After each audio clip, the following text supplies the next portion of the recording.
Do you miss it? You miss playing? I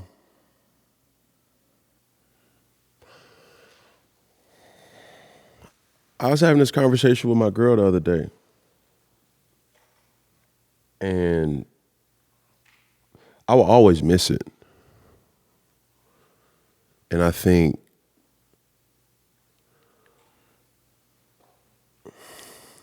I gotta be real.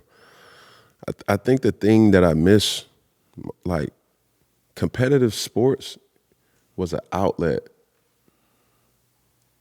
And I say this respectfully, of like rage. You know what I'm saying? Boy, you know what I mean? Like you could do that in sports. You know what I'm saying? When you in here in Shahuka, Right. that's gonna start a fight. You know what I'm saying? Like, but on a court or on a field, that's just like the off me.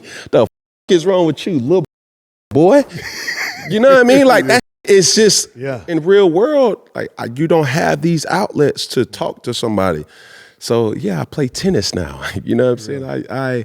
I go to my son's basketball games and I love it. But those raging outlets you don't have, and that anxiety of like, yo, I gotta get myself in that. This the last go round until like I really gotta switch in, 5 a.m. workouts. It's like eating meal prep. Like, nah, bro, like everybody holding you accountable. Like, hey, bro, they saying that they better than you. Like those things you miss. But it's always been something that I've always was prepared for this day being away from the game. I don't think I gave myself enough credit to accept not having that feeling. You down, going through that tunnel, and not only that, as you know, it's just a camaraderie, the locker room. You got that one player on your team he may not be good on the court or on the field, but you just love being around. He gonna have the tea. He gonna have the green tea, the chamomile, and the Earl Grey today. You know what I'm saying? He just knows how to get everybody, going. And after a big win, that team playing, going home, you know what I'm saying? Like those link ups from family, the Thanksgivings, the birthday trips, the off seasons and Lincoln, you miss that. So, yeah, I mean. I didn't miss it because the Shaq that people remember was 35, 15, 9. When I started getting older, like when I was playing Boston, I was averaging single digits. It just didn't feel right. I feel like I was cheating the system. All that other stuff you mentioned, I definitely missed that. But when I started getting older and would have to, before I get a dunk, it just wasn't the same. That was a pump fake, right? Yeah, it was a pump fake. I wasn't. So pause. Yeah. Mine don't look like that. Mine just. but too, like I know exactly how you feel, and that's really why I don't even want to go back though. I do, but I don't. I do because if it's a great opportunity, but I'm at peace with myself because I gave football everything. You know what I'm saying? Yeah. I didn't want to see Newton on multiple jerseys. I didn't even want to see Newton on the Patriots jersey, to be honest with you. I just would have thought that they would have did me better. But it was like, nah, I got something to prove, right? Love that whole experience. Bill Belichick is a legend. And I downplayed his presence. I downplayed, the Patriot way. That was just an experience that I still hold dear and true to my world of business, let alone anything else. No doubt. That Patriot organization is ran like a fine old business. Everybody's on the same page, and it's all about winning. Whatever you need. Do you need gold upholsteries and this? Is it going to help us win? Get 10 of them. You know what I'm saying? Smoking cigar, is that going to help you win? Yeah. Get 20.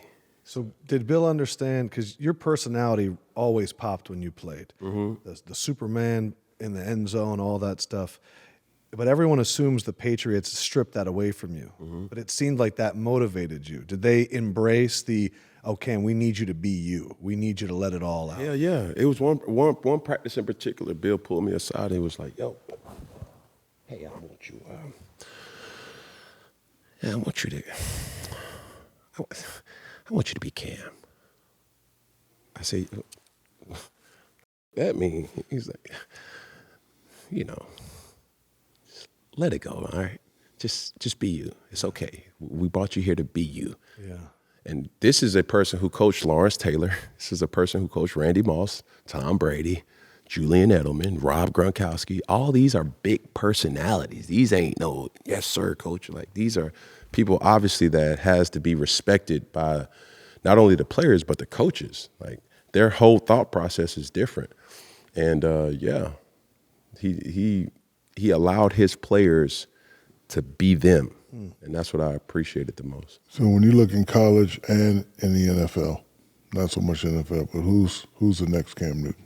Don't do that. I'm going to do it because people always do it to me. For sure. And I respect you as a legend for how you played and what you did. Like, people have different definitions of legend, but where we come from, you definitely a legend. So Yeah. I know you don't want me to ask you, but I'm going to ask you. Who's the next Cam Newton? C.J. Stroud? We play different.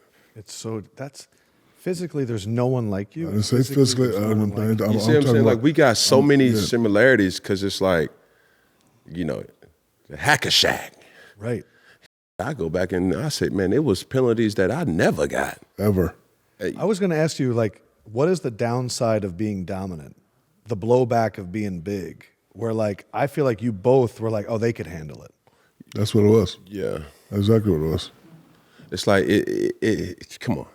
Like, there was a rule, or there still is the rule. I don't know if they changed it or not. It's discretionary to the referee. Of whether or not it's whether right it's you know what I'm saying? It's one of those situations that it's like, bro, that's a foul. I don't care if it's 32, 34, 24, 8, 23. 9, 10 other players get the same thing, but one of them don't get that foul. How do you guys not get upset about that? Who said you don't? It's a good point. You know what I'm saying? I was trying to win. I was trying to shut people the f up.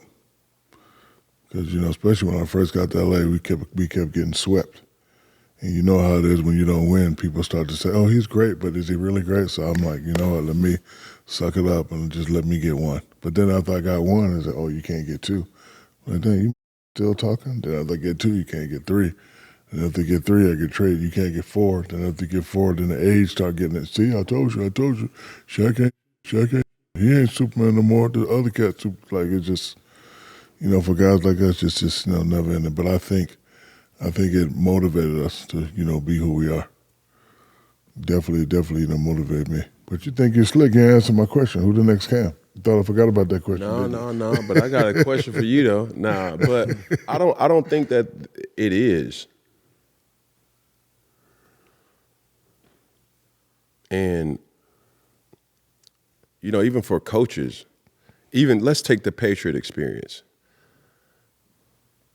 There were still times where I was like, yo, y'all got to let me be. I feel comfortable with the ball in my hands. Some guys need that.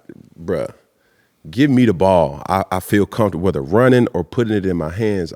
I'm not the quarterback that hands off for first down, hands off for second down. Now I got to throw on third down. No, I'm the quarterback that runs on first down, runs on second down, and can throw or run again on third down. That's how I stay engaged in the game. That's like Pop Warner. It's like one of those players. It's like, give it to Cam. Give it to him again. Give it to him to the left side. They ain't going to never think this one coming. We're going to give it to him on the right side this time. Right. You see, like, I was that player. So it never changed when I got to the next level or the next level.